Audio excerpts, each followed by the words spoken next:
Hey guys, welcome back to the channel, and today let me show you how to file a Geico home or renter's insurance claim in 2025.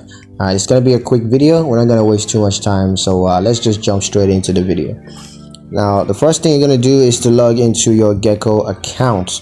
Now you can choose to log in on the Geico mobile app, or you can choose to log in on the Geico website. Now once you're logged into your account, step 2 is going to be to click on claims. So go ahead and click on claims and then select report a claim.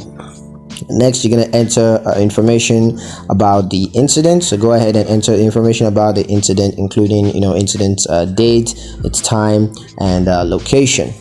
Next, you're going to provide details about the damage or loss. So go ahead and provide details about the damage or loss, including photos and estimates.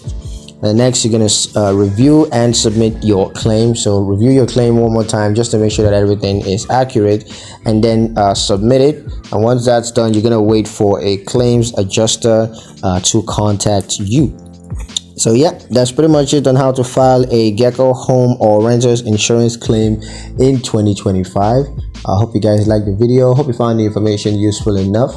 If you did, like the video, comment down below, let me know what you thought. Share the video with your friends and subscribe to the channel if you haven't done so already. And I will see you guys